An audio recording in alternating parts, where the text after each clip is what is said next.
Two British scientists are finally revealing the DNA evidence they say helped solve one of history's biggest crime mysteries, the identity of Jack the Ripper. The fog is finally lifted from the streets of Victorian London to reveal a face that was hidden for over a century.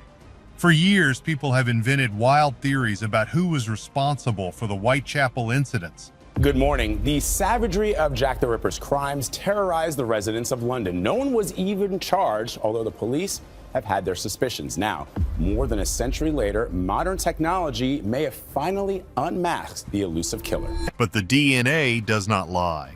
A team of scientists in England used mitochondrial DNA to prove once and for all that a man named Aaron Kosminski was the one the world feared.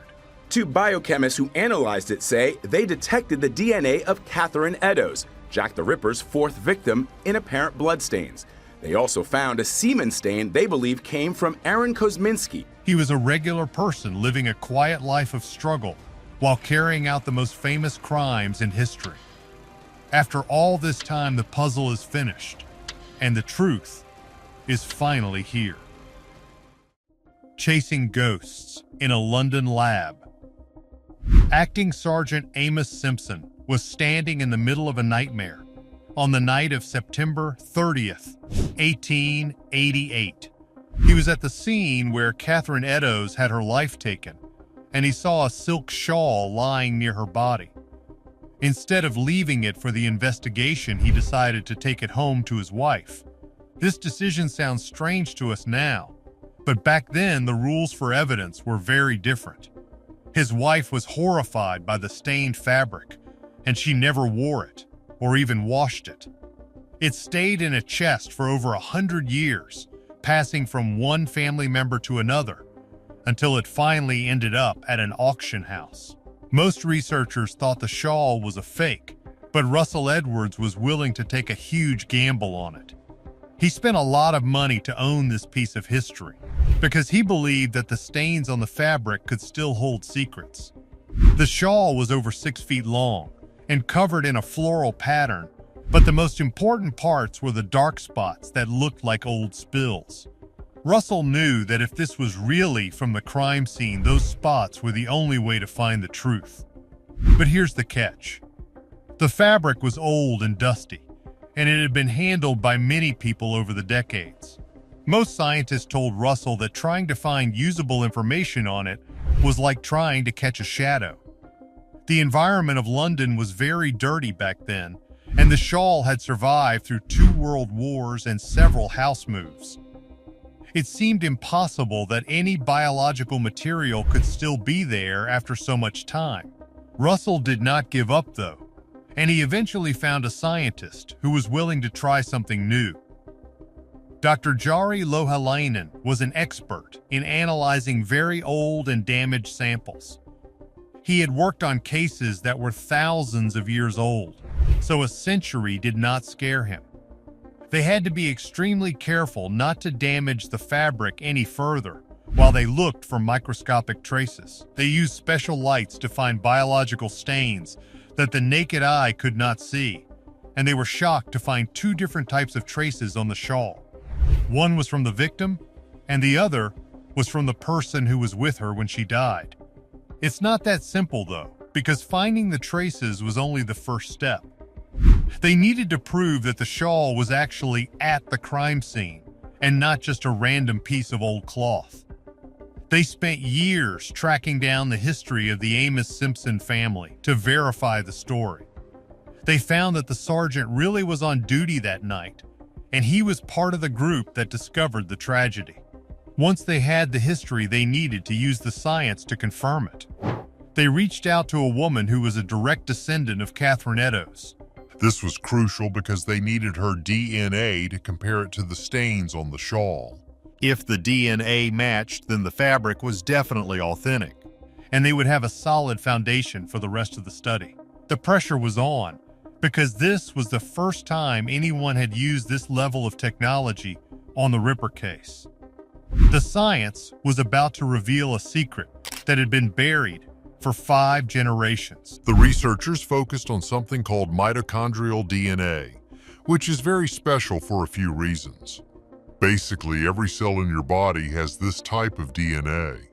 And it is only passed down from a mother to her children. This means that a daughter has the exact same mitochondrial DNA as her mother and her grandmother and so on. This chain does not change or mix with the father's genes, so it stays the same for hundreds of years. This was the perfect tool for the team, because they were dealing with samples that were incredibly old. If they could find a living person who came from the same maternal line as the suspect or the victim, they could prove a match. Dr. Lohalainen and his team worked in a very clean lab in Liverpool to make sure no modern dust would ruin the results. They took tiny pieces of the stained fabric and used a process to pull out the genetic code.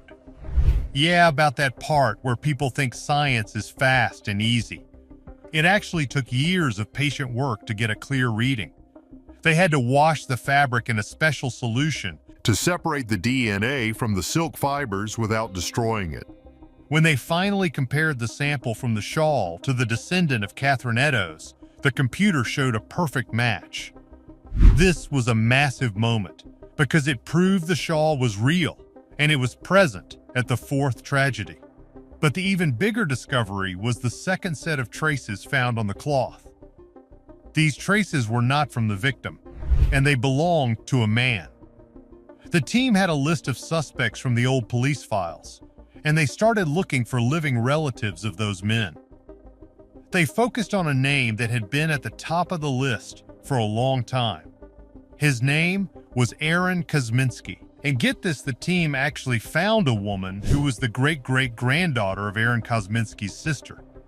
They asked her for a sample, and she agreed to help.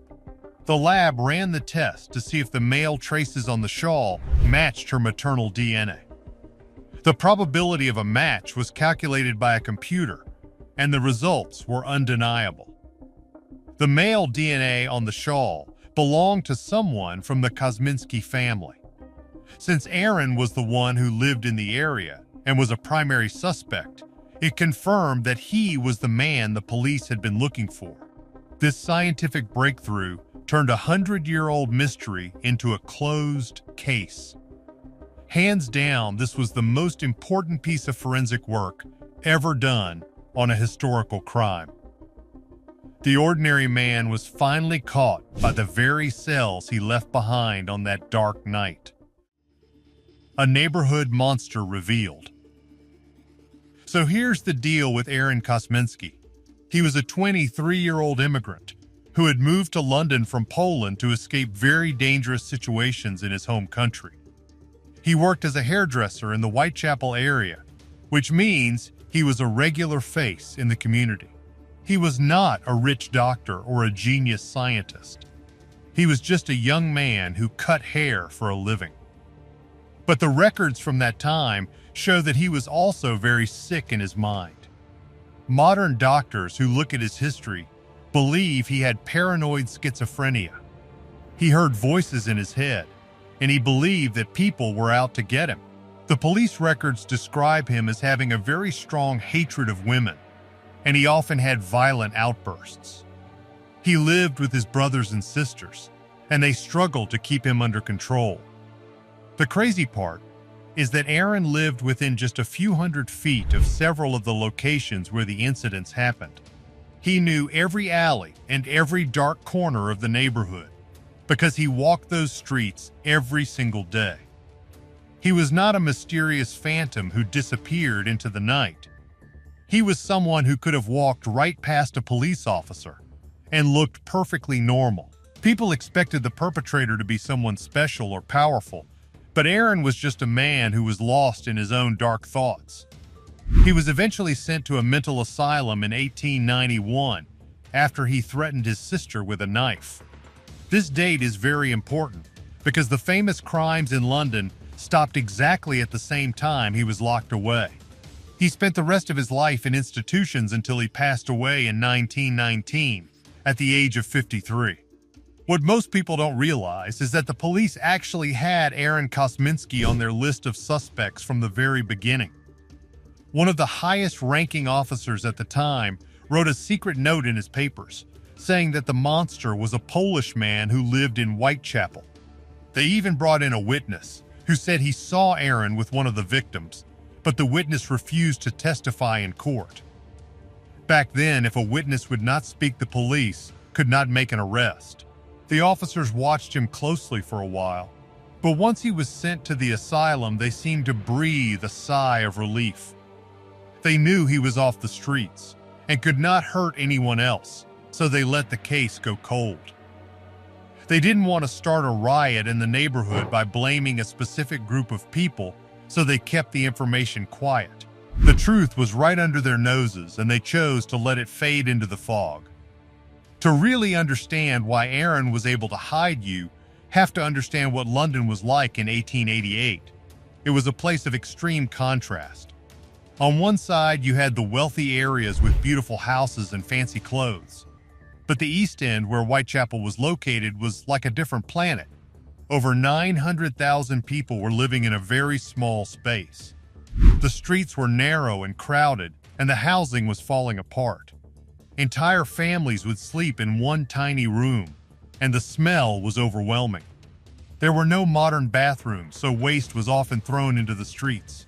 The air was filled with thick black smoke from coal fires, and it mixed with the moisture from the river to create a heavy fog. This fog was so thick that you could not see your own feet while you were walking. It was the perfect hiding place for someone with bad intentions. And that's, putting it lightly, for starters. The people living there were desperate. Many women had no way to make money, and they had to walk the streets at night just to pay for a place to sleep. A bed in a crowded room cost about 4 pennies, and that was often the difference between sleeping inside or on the cold ground. The 5 women who were targeted were all struggling with poverty, and they were just trying to survive. They were not looking for trouble, but they were in a position where they had to trust strangers. The darkness was so complete that once you stepped away from the main road, you were invisible. There were thousands of little paths and hidden yards where someone could disappear in seconds. The police tried to patrol the area, but there were not enough of them to be everywhere at once. Basically, the whole neighborhood was a maze of misery. There were slaughterhouses everywhere, so the smell of animals was constant, and people were used to seeing blood on the ground. This made it even easier for a perpetrator to move around without being noticed. The noise of the city was also very loud, with carts and horses and people shouting, so a scream could easily be ignored or lost in the background. The victims were often older women who had lost their families and their homes, and society didn't really care about what happened to them. The police were under a lot of pressure from the newspapers, but they didn't have the tools we have today. They didn't even have a way to test blood types or analyze fingerprints correctly. They were trying to solve a high-tech crime with low-tech tools in a city that was designed for secrets. The monster didn't have to be a ghost, because the city was already a graveyard. When Dr. Lohelainen finally published his findings in a scientific journal in 2019, it was like a bomb went off in the world of history. Some people did not want to believe it because they liked the mystery more than the answer. They argued that the shawl could have been contaminated, or that the Dina was too old to be trusted. But the team used the most advanced methods available, and they double-checked every single result. They pointed out that the Dina found in the male traces was a perfect match for the Kosminski family. When you combine this with the fact that Aaron lived in the area, was mentally ill, and the crime stopped when he was locked up, the evidence is overwhelming. He was the prime suspect for a reason, and now science has backed up the instincts of the Victorian police. Do you think this scientific evidence is enough to close the book on the Ripper forever? Or is there still a piece of the puzzle missing? This case shows us that even after a century, the truth can still find a way to come out through a few tiny cells. If you enjoyed this deep dive into history and science, make sure to like and subscribe for more cases that have been cracked by modern technology. We want to hear your theories in the comments below, because we are just getting started with these mysteries.